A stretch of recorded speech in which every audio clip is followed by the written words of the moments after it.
빌립보서입니다. 오늘 빌립보서 4장 1절에서 7절 다 함께 일어나시겠습니다. 빌립보서 4장 1절에서 7절까지의 말씀을 봉독하겠습니다. 시작. 그러므로 나의 사랑하고 사모하는 형제들, 나의 기쁨이요 면류관인 사랑하는 자들아, 이와 같이 주 안에서 서라. 내가 유오디아를 권하고 순두개를 권하노니 주 안에서 같은 마음을 품으라. 또 참으로 나와 멍에를 같이 한 내게 구하노니 복음에 나와 함께 힘쓰던 저 여인들을 돕고 또 클레멘드와 그 외에 나의 동력자들을 도우라. 그 이름들이 생명책에 있느니라. 주 안에서 항상 기뻐하라. 내가 다시 말하노니 기뻐하라. 너희 관용을 모든 사람에게 알게 하라. 주께서 가까우시니라. 아무것도 염려하지 말고 다만 모든 일에 기도와 간구로 너희 구할 것을 감사함으로 하나님께 아뢰라. 그리하면 모든 지각에 뛰어난 하나님의 평강이 그리스도 예수 안에서 너희 마음과 생각을 지키시리라. 아멘. 우리 주먹 쥐고 따라합니다. 주의 손으로 나를 도우소서. 주의 손으로 나를 도우소서. 아멘. 아멘. 우리 앉으시겠습니다. 오늘 두 번째 말씀 우리 최승환 목사님 어제도 너무 은혜로운 말씀 전해주셨는데 제목이 주의 손으로 나를 도우소서라는 말씀으로 귀한 은혜의 말씀 주시겠습니다. 우리 등단하실 때 다시 뜨거운 박수로 맞이해 주시기 바랍니다.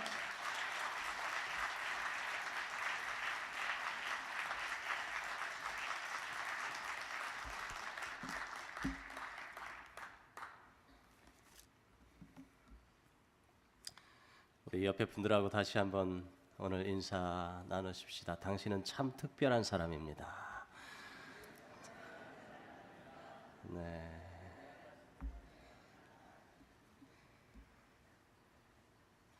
제가 제 딸을 낳아서 기르는데 제 딸이 너무 이쁜 거예요. 그래서 제가 제 딸에게 매일 인사를 해줬습니다. 무슨 인사를 해줬냐면 You are so special. 매일 해줬어요. 매일. Every day. 너는 참 특별한 사람이야. You are so special. 여러분 자녀들에게 매일 그렇게 여러분 말씀해 주십시오. 너는 참 특별한 사람이에요. You are so special. 여러분은 하나님에게 참 특별하신 하나님의 자녀들인 줄 믿으시기 바랍니다. 아멘. 주의 손으로 나를 도우소서, 그런 제목으로 말씀 함께 나누도록 하겠습니다. 새해를 시작하면서 지나온 우리의 삶을 되돌아보게 됩니다. 지난 삶을 되돌아보면서 항상 마음에 드는 생각들은 참 이랬으면 참 좋았을 텐데, 저랬으면 좋았을 텐데 하는 후회들이 많이 마음속에 들어오기도 합니다. 참 실수도 많이 했고 넘어지기도 많이 했고요. 실패를 경험하기도 했고 절망과 좌절을 경험할 때도 있었습니다. 그런데 그게 인생이 아닐까 그런 생각을 하게 됩니다. 우리는 완전하지 않지요.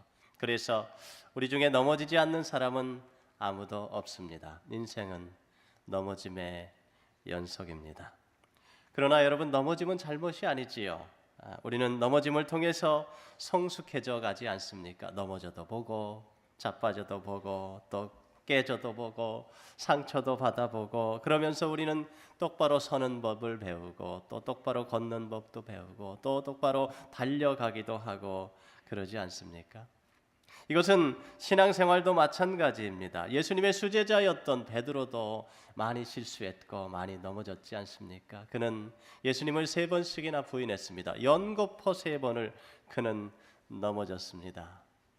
그는 또한 자기만 넘어질 뿐 아니라 옆에 있는 사람들도 넘어지게 했던 사람이기도 했었습니다. 예수님께 그가 꾸중을 들었지요. 사단아, 내 뒤로 물러가라. 너는 나를 넘어지게 하는 자로다. 그렇게 꾸중 들었습니다. 여러분, 그럼에도 불구하고 베드로는 주님의 손을 놓지 않았습니다. 주님을 향한 믿음을 포기하지 않았습니다. 결국 그는 주님께 귀하게 쓰임받는 견고한 믿음의 사람이 되었지 않습니까? 여러분, 그렇습니다. 인생은 넘어짐의 연속입니다.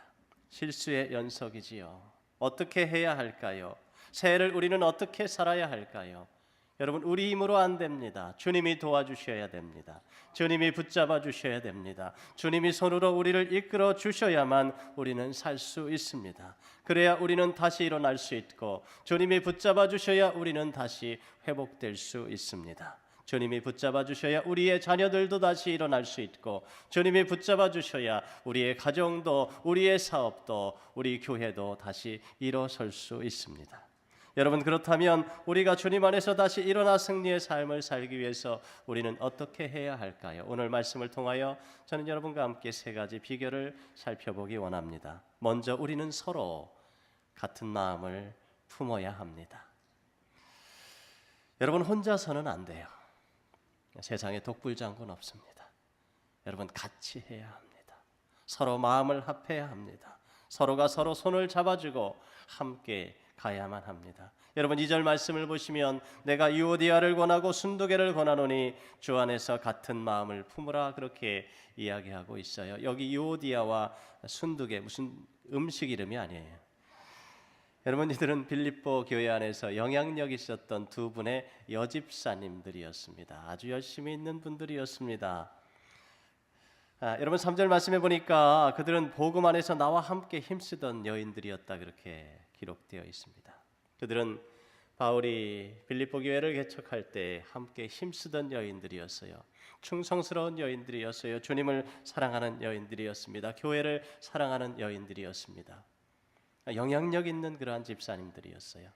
그런데 말이지요, 이 집사님들이 말이지요, 어찌된 일인지 바울이 빌립보 교회를 떠난 후에 그들 가운데서 갈등이 일어나기 시작했습니다. 다툼이 일어나기 시작했습니다. 그 갈등과 다툼이 둘 사이에서만 끝난 것이 아니라 말이죠, 서로 파당을 지어서 말이죠, 자기 편을 만들어서 서로 갈등하고 다투기 시작했던 것이지요. 이것이 교회 안에 심각한 문제와 어려움이 되기 시작했어요.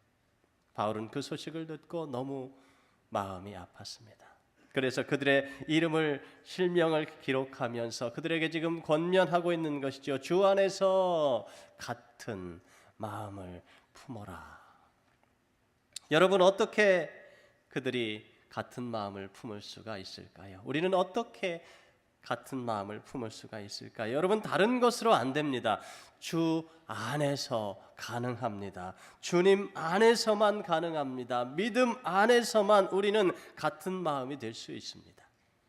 이기적인 마음, 이기적인 생각 가지고 절대로 우리 마음이 같아질 수가 없어요. 어떤 조건을 자꾸 내세워서 여러분 같아질 수가 없습니다.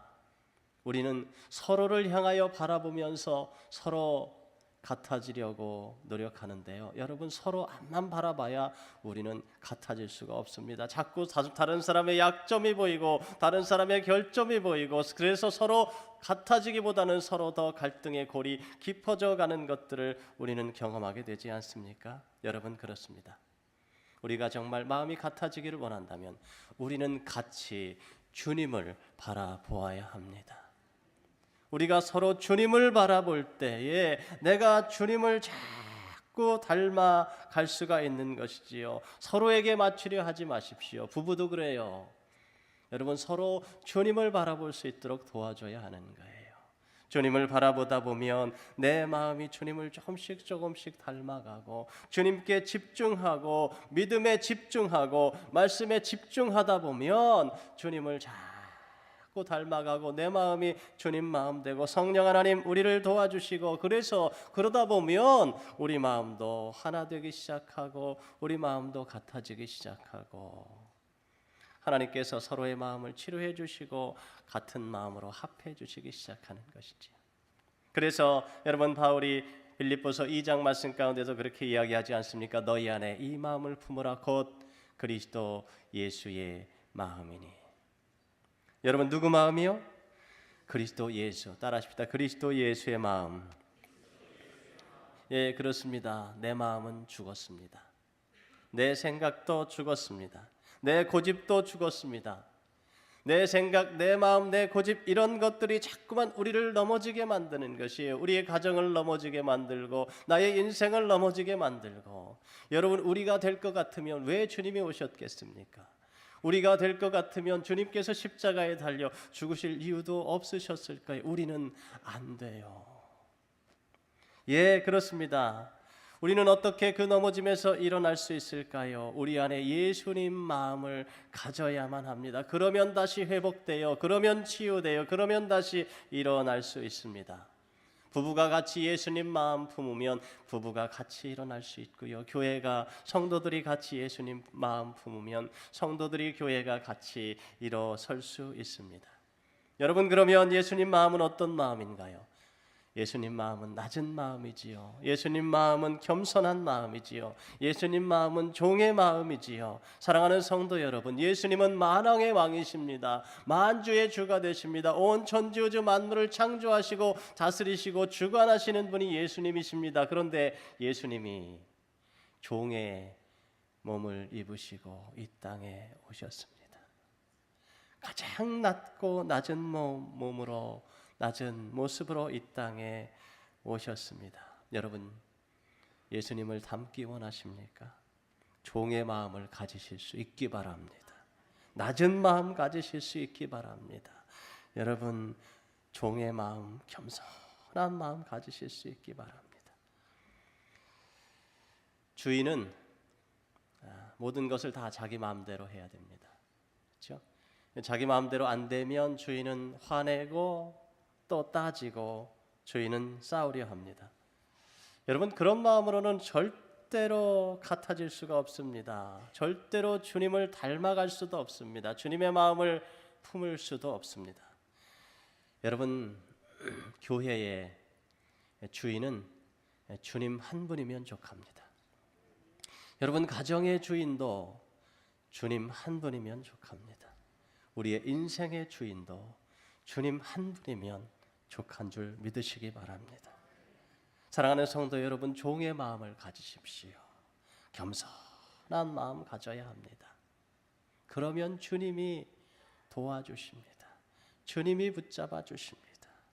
여러분, 종의 마음을 가지면요, 자존심 상할 것도 없어요. 종의 마음을 가지면요, 억울할 것도 없어요. 종의 마음을 가지면 시험에 들거나 낙심할 것도 없습니다. 그러면 주님께서 우리 세워주시기 시작하는 거예요. 주님께서 우리를 도와주시기 시작하는 거예요. 한번 따라하십시다. 나는 종입니다. 다시 한번, 나는 종입니다. 옆에 사람에게 얘기해 주세요. 나는 종입니다.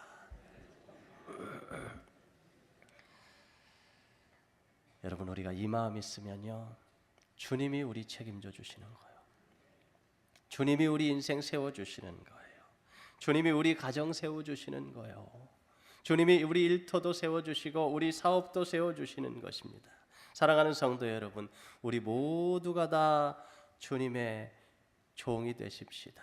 종의 마음을 가지고 살아서 죄악에 찌든 우리 자아, 고집스러운 우리 자아, 완고한 우리 자아로 인하여서 파괴되어지고 무너진 우리의 삶의 모든 영역들이 새해에는 주님의 능력으로, 주님의 손으로 다시 회복되고 치유되고 다시 일어나는 역사가 있기를 주님의 이름으로 축원드립니다. 자, 두 번째, 우리가 주님 안에서 다시 일어나기 위해서 우리는 주님 안에서 항상 기뻐해야 합니다. 따라하십시다. 항상 기뻐하라. 다시 한번, 항상 기뻐하라. 여러분의 지난 한 해는 어떠셨습니까? 기쁨이 넘치는 한 해였습니까? 우리는 어떻게 항상 기뻐할 수 있을까요? 오늘 본문 4절 말씀은 이렇게 우리에게 권면하고 있죠. 주 안에서 항상 기뻐하라. 내가 다시 말하노니 기뻐하라. 우리 다 같이 한번 읽을까요? 자, 시작. 주 안에서 항상 기뻐하라. 내가 다시 말하노니 기뻐하라. 여러분, 여기 기뻐한다는 말은 영어로 rejoice라 그렇게 이야기합니다. 여러분, 이것은 사람으로부터 오는 기쁨이 아니에요. 이것은 세상으로부터 오는 그러한 기쁨도 아닙니다. 어떤 삶의 상황이나 어떤 삶의 조건이나 여건 때문에 오는 기쁨을 말하는 것이 아니지요. 여러분, 세상에서 사람들이 말하는 기쁨은 기분이 좋으면 기쁘다고 그래요. 그 사람들은 기분 좋게 자신을 만들기 위해서 쾌락과 환락에 빠져서 살아갑니다. 그래서 현대인들은 말이죠, 중독에 빠져 사는 사람들이 얼마나 많은지 몰라요. 중독도 종류들이 얼마나 많은지. 그런데 여러분, 그러한 기쁨들은 결국은 인생을 파괴시키는 기쁨이에요. 가정을 파괴시키는 기쁨이지요. 거짓된 기쁨이에요. 마귀의 기쁨입니다. 여러분, 오늘 성경이 말하는 기쁨은 그런 거 아니에요. 하나님으로부터 오는 기쁨을 말씀하고 있는 것이지요. 우리를 살리는 기쁨입니다. 서로를 살리는 기쁨이지요. 참된 기쁨이지요. 천국의 기쁨입니다. 어떻게 우리는 그런 기쁨을 맛보며 살아갈 수가 있을까요? 따라하십시다. 주 안에서. 다시 한번, 주 안에서. 예, 맞아요. 하늘로부터 오는 참된 기쁨은요, 하나님 안에서만 가능합니다. 주님 안에서만 가능합니다. 믿음 안에서만 가능한 것이에요. 하나님과의 바른 관계를 통해서만 가능한 것이에요. 하나님의 말씀 안에서만 가능한 것이에요. 여러분, 하나님은요, 기쁨이 충만하신 분이신 줄 믿으시기 바랍니다. 여러분, 오죽하면 성령의 열매 가운데 사랑과 그 다음에 뭐예요? 희락이라 그러겠어요. 희락, 기쁨. 우리는 하나님은 사랑이시다라는 것을 잘 알고 있습니다. 그런데 우리는 하나님은 기쁨이시다라는 것은 잘 생각하지 않습니다. 여러분, 하나님은 기쁨이십니다. 하나님은 기쁨이 충만하신 분이십니다. 여러분, 왜 천국이 행복하고 기쁜지 아십니까? 거기 기쁨의 근원 되신 하나님이 계시기 때문에 그런 거예요. 여러분, 하나님은 당신이 기쁨이시기 때문에 당신의 자녀들인 저와 여러분도 기뻐하는 삶을 살기를 원하시는 거예요. 항상 기뻐하는 삶을 살기를 원하시는 거예요.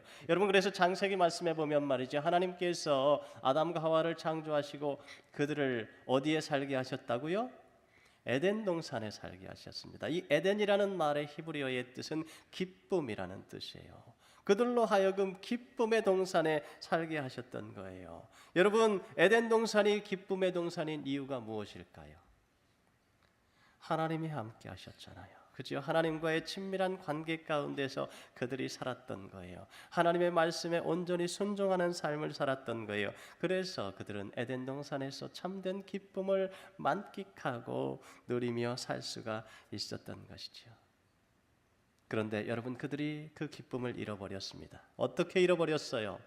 하나님과 관계가 깨어지기 시작했을 때, 마귀의 유혹에 그들이 넘어가기 시작했을 때, 하나님께 불순종하기 시작했을 때, 하나님의 말씀을 거역하기 시작했을 때 그들은 기쁨을 잃어버렸습니다. 그들은 에덴 동산에서 쫓겨났습니다. 그 후에 인간의 삶에는 고통과 슬픔과 그리고 비참한 그러한 삶의 상황들만이 벌어지기 시작했던 것이죠. 여러분, 예수님께서 오셔서 하신 일이 뭔지 아십니까?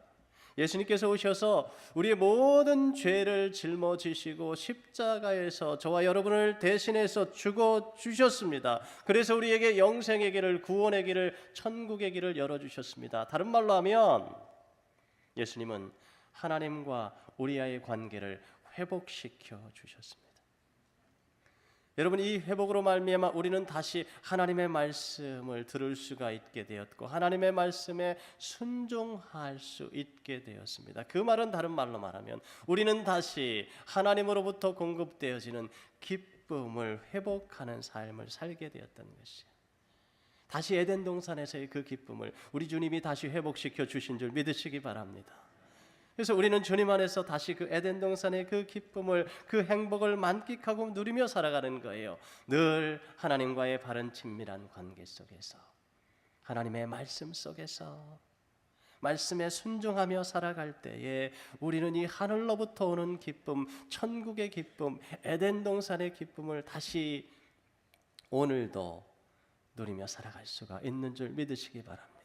상황과 상관없어요. 조건과 상관없어요. 여러분, 주님으로부터 오는 기쁨, 하늘로부터 오는 기쁨, 그러면 그걸 가지면 우리는 항상 기뻐할 수 있는 줄 믿으시기 바랍니다. 그 말은요, 내가 성도라 하면서 예수님을 믿는다 하면서 기쁨을 누리지 못하고 살아간다면 마음에 늘 원망과 불평과 불만으로 가득 차서 살아가고 있다면 뭔가 something wrong, 뭔가 틀림없이 잘못된 것이에요. 영적인 상태가 지금 좋지 않다라는 것이에요. 내 마음에 원망과 불평이 찾아오기 시작한다면, 불만이 가득하다면, 그러면 틀림없이 나와 하나님과의 관계가 뭔가 잘못되어 있다는 증거예요. 내가 말씀과 멀어져 있다는 증거이고요, 내가 은혜로부터 멀어져 있다는 증거이고요, 내 삶에 불순종의 삶이, 죄악의 삶이 있다라는 증거입니다. 사랑하는 성도 여러분, 오늘 여러분의 심령 가운데는 참된 하늘의 기쁨이 있으십니까? 혹시 여러분의 심령 가운데 기쁨이 고갈되어 있지는 않으십니까? 주님을 믿는다고는 하는데, 주님을 섬긴다고는 하는데, 여전히 우리의 마음은 바싹 말라 있지는 않으십니까? 그렇다면 다시 회복해야 합니다. 새해를 시작하면서 여러분, 기쁨을 다시 회복하고 시작하십시오. 하나님과의 바른 관계를 다시 회복하고 시작하십시오. 죄악에서 돌이켜 불순종의 삶에서 돌이켜 다시 말씀의 삶으로 돌아와야만 하는 것이에요. 순종의 삶으로 돌아와야 합니다. 그러면 틀림없습니다, 여러분. 기쁨이 회복됩니다. 여러분, 시편에 보시면 다윗이 하나님 앞에 그렇게 기도하는 장면이 나와요. 내가 입을 열지 아니할 때에 종일 신음함으로 내 뼈가 쇠하였나이다. 주의 손이 주야로 나를 누르시오니 내 진액이 빠져서 여름 가뭄에 마름같이 되었나이다. 여러분, 여름 가뭄에 마름같이 되는 게 어떤지 여러분 아십니까? 여름에 가뭄이 지면 말이죠, 논바닥이 이렇게 쫙쫙 갈라지잖아요, 그렇죠? 지금 다윗의 마음이 지금 그와 같다는 거예요. 왜 이렇게 됐을까요? 다윗이 밧세바와 간음죄를 저지른 후에 그가 회개하지 않았습니다. 그렇게 거의 1년이라는 시간을 다윗은 버텼습니다. 그때 다윗의 마음이 어땠다고요? 죽을 지경이었다라고 이야기하는 거예요. 온몸의 뼈가 으스러지고 진액이 다 타들어가는 것 같은 그러한 고통스러움을 느꼈다라고 그는 이야기하고 있습니다. 살았다고는 하나 산 것이 아니지요. 기쁨도 없고 삶의 의미도 없고, 그러다가 그가 나단 선지자의 말을 듣고 하나님 앞에서 죄를 토해놓기 시작했습니다. 회개하기 시작했습니다. 여러분, 그 후에 다윗은 이렇게 말하고 있습니다. 우리 한번 같이 읽을까요? 자, 시작. 너희 의인들아 여호와를 기뻐하며 즐거워할지어다. 마음이 정직한 너희들아 다 즐거이 외칠지어다. 기쁨이 회복되기 시작했다라는 것이요. 여러분, 그렇습니다. 회개하기 시작하면, 돌이키기 시작하면, 다시 하나님을 향하기 시작하면, 다시 하나님과의 관계가 회복되기 시작하면, 여러분의 심령 가운데 다시 하나님의 말씀이 들려지기 시작하고 하나님의 은혜가 흘러들어오기 시작하면 기쁨이 회복되기 시작하는 거예요. 즐거움이 회복되기 시작하는 거예요. 세상이 주는 거 말고요, 하늘로부터 임하는 기쁨. 사랑하는 성도 여러분, 혹시 여러분의 마음이 죄악으로 말미암아 기쁨이 사라지고 바싹 메말라 있다면 빨리빨리 회복하십시오. 빨리빨리 회개하십시오. 하나님과의 관계를 회복하고 말씀에 대한 순종을 회복하고 여러분의 심령 가운데 하나님의 은혜를 다시 회복하실 수 있기를 바랍니다. 그래서 날마다 하나님이 주시는 이 기쁨, 천국의 기쁨, 이 에덴 동산의 기쁨을 항상 기뻐하며 누리며 살아가시는 여러분의 새해가 되실 수 있기를 바랍니다. 자, 마지막 세 번째예요. 우리가 주님 안에서 다시 일어나고 회복하는 삶을 살려면 우리는 아무것도 염려하지 말아야 합니다. 따라하십시다. 아무것도 염려하지 말라. 여러분, 6절 말씀을 보시면 아무것도 염려하지 말고 다만 모든 일에 기도와 간구로 너희 구할 것을 감사함으로 하나님께 아뢰라, 그렇게 이야기하고 있죠. 여러분, 어떻게 아무것도 염려하지 않을 수 있습니까? 세상에는 날마다 우리로 하여금 걱정하게 만들고 염려하게 만드는 일들이 얼마나 많은지 몰라요. 우리로 근심하게 하는 일들이 얼마나 많은지 몰라요. 염려하지 말아야지, 걱정하지 말아야지, 근심하지 말아야지 그런다고 여러분 이게 없어지는 게 아니잖아요. 그렇죠? 어떻게 해야 할까요? 오늘 바울은 빌립보 성도들에게 권면하고 있어요. 염려하지 말고 하나님께 기도하라. 하나님께 맡기라. 하나님께 구하라. 여러분, 그 당시 빌립보 성도들의 삶의 상황을 보면요, 얼마나 어려웠는지 몰라요.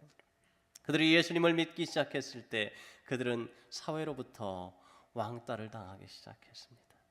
그들은 하루 먹고 사는 것도 힘들었어요.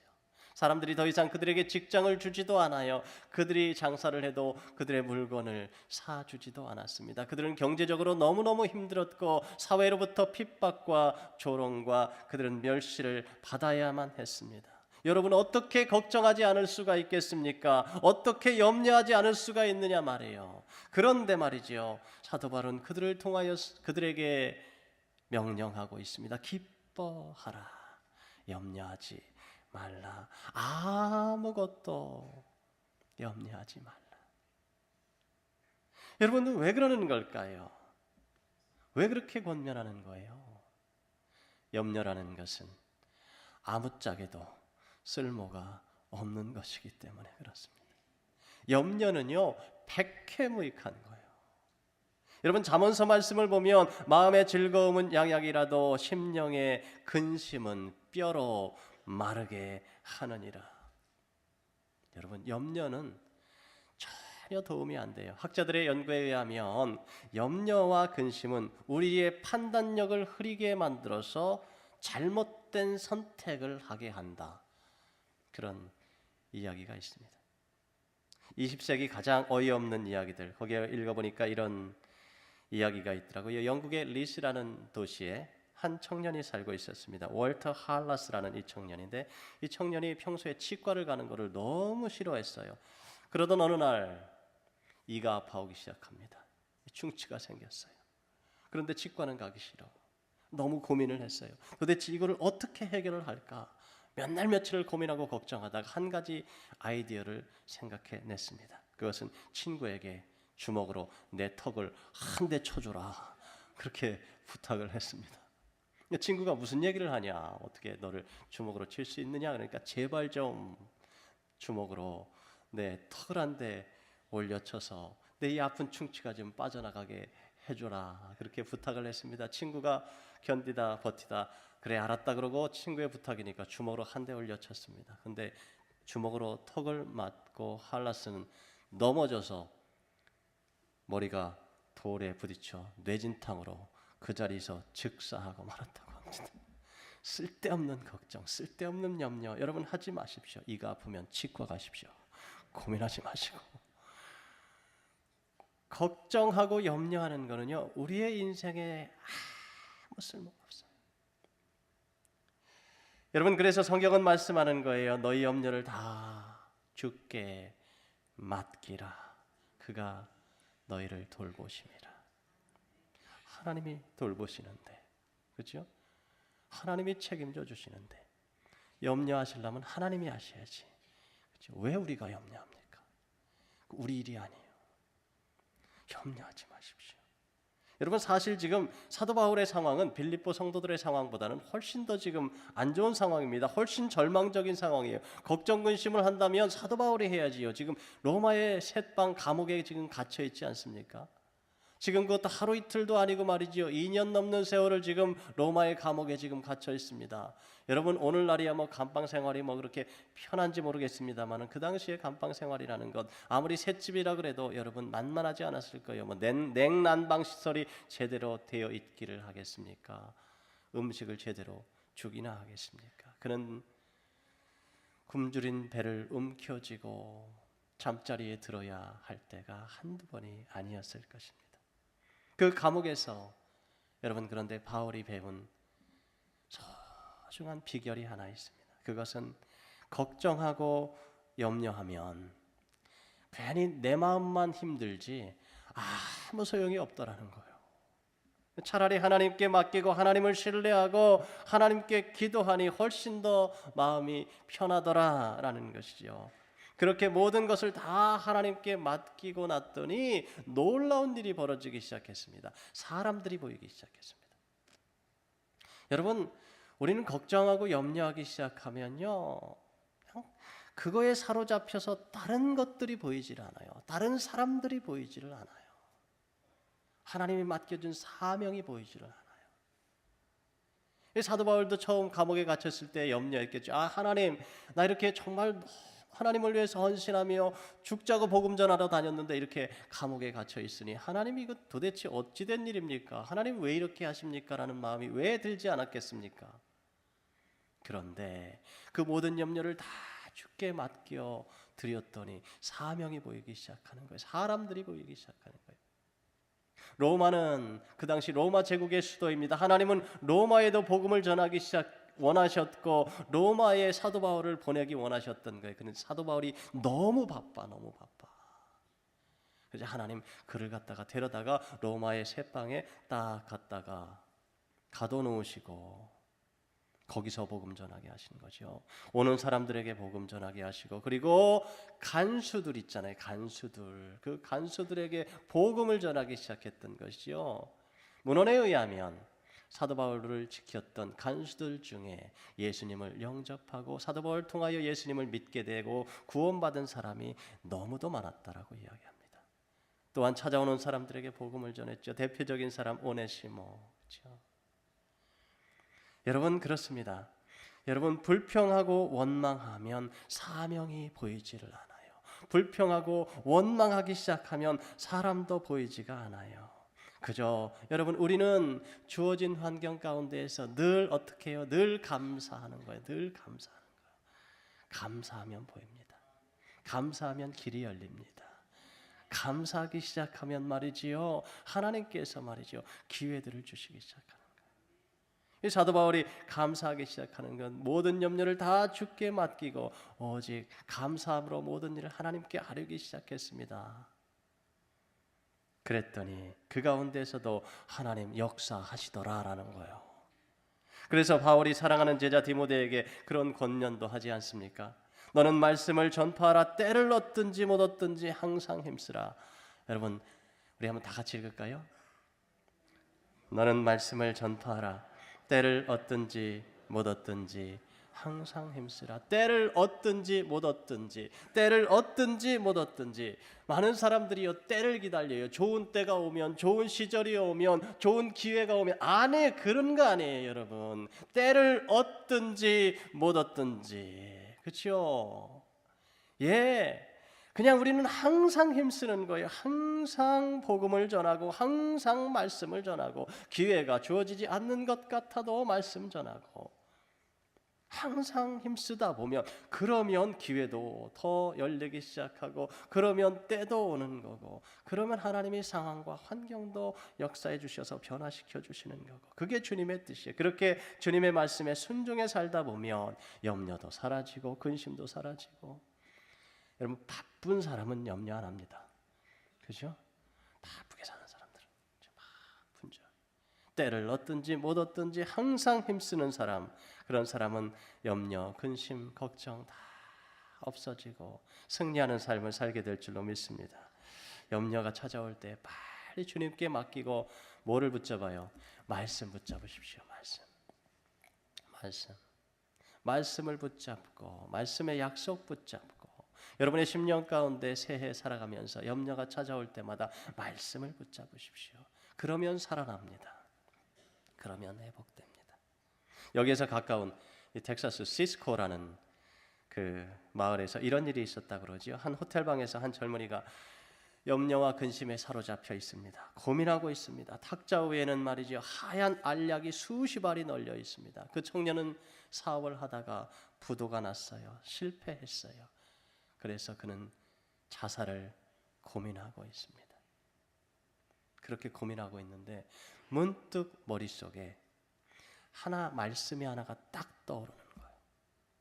주는 나의 피난처여, 나의 요새여, 내가 의뢰하는 하나님이라. 어렸을 때 어머님께서 그에게 들려주셨던 말씀이요.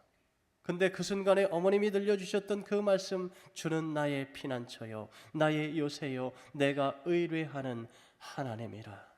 이 말씀이 생각이 났습니다. 그는 즉시 무릎을 꿇고 하나님 앞에 부르짖어 기도하기 시작했습니다. 아침이 되었을 때 그는 주먹을 불끈 쥐고 방문을 열고 밖으로 나갔지요. 그리고는 그를 찾아온 많은 사람들 앞에서 그는 이렇게 이야기하기 시작합니다. 투자자 여러분, 여러분이 투자하신 귀한 돈을 제가 다 날리고 부도 위기에 처하게 되었습니다. 여러분을 볼 면목이 없어서 어제 수면제를 잔뜩 사가지고 호텔 방에 들어갔습니다. 자살을 하려고요. 그런데 어머님께서 어릴 적 해주신 말씀이 떠올랐어요. 저는 밤새도록 하나님께 기도한 후에 용기를 얻어 지금 여러분 앞에 섰습니다. 여러분, 저에게 다시 한 번만 기회를 주십시오. 그렇다면 제가 반드시 성공해서 여러분의 원금과 이자까지도 다 갚아드리겠습니다. 이 말을 듣고 투자자들이 감동을 받아서 그에게 다시 기회를 주었죠. 그리고 그는 재기에 성공을 하게 됩니다. 그가 바로 세계적인 호텔 체인의 주인이었던 힐튼입니다. NC 힐튼. 말씀입니다. 말씀이 우리를 살게 합니다. 말씀이 우리를 치유합니다. 말씀이 우리를 회복시킵니다. 말씀이 우리를 다시 일어나게 합니다. 여러분, 말씀이 주님의 손길입니다. 말씀을 붙잡는 사람은 오늘도 주님의 손을 붙잡는 것이에요. 주님의 도우심의 손길을 여러분 붙잡고 2018년을 살아가기를, 승리하는 삶을 살기를 원하십니까? 주님의 말씀을 붙잡으시기 바랍니다. 여러분, 실패했다고 너무 또 걱정하지도 마십시오. 절망하지 마십시오. 일이 잘 풀리지 않는다고 너무 염려하지 마십시오. 다시 주님의 말씀을 붙잡으세요. 다시 일어서십시오. 주님이 도와주십니다. 주님이 여러분을 승리케 해주실 줄 믿습니다. 말씀 마칠 거예요. 사랑하는 성도 여러분, 우리는 실수합니다. 우리는 넘어집니다. 여러분, 넘어지는 것을 두려워하지 마십시오. 실패는 넘어지는 것이 아니라 일어서는 것을 포기하는 것입니다. 어떻게 우리는 주님 안에서 회복되고 견고하게 다시 일어서 회복될 수 있을까요? 주님의 마음, 겸손한 마음을 배워야지요. 하나님과 친밀한 관계 가운데서 우리는 참된 기쁨을 누리며 살아야 합니다. 아무것도 염려하지 말고 오직 모든 일에 기도와 간구로 구할 것을 감사함으로 하나님께 아뢰며 여러분 주님의 말씀을 붙잡는 한 해가 되실 수 있기를 바랍니다. 하나님이 여러분의 새해를 책임져 주실 줄 믿습니다. 그렇게 믿음으로 승리하는 저와 여러분이 되실 수 있길 주님의 이름으로 간절히 축원드립니다. 기도하십시다. 살아계신 하나님, 주님의 은혜를 감사드립니다. 우리에게 새로운 한 해, 새로운 기회를 또 허락해 주셔서 감사합니다. 하나님, 두렵고 떨리는 마음으로 새해 앞에 섰습니다. 우리는 실수하고 넘어집니다. 주님, 우리를 붙잡아 주시옵소서. 주의 손으로 우리를 붙잡아 일으켜 주시고, 넘어졌을 때 우리를 일으켜 주시고, 하나님 실패했을 때 일으켜 주시고, 하나님 실수했을 때 일으켜 주셔서 하나님 다시 우리로 주의 말씀 붙잡고 승리하는 복된 한 해, 복된 성도들의 삶, 가정 일터 다 되어질 수 있도록 축복하여 주시옵소서. 예수 그리스도 이름으로 간절히 기도하옵나이다. 아멘.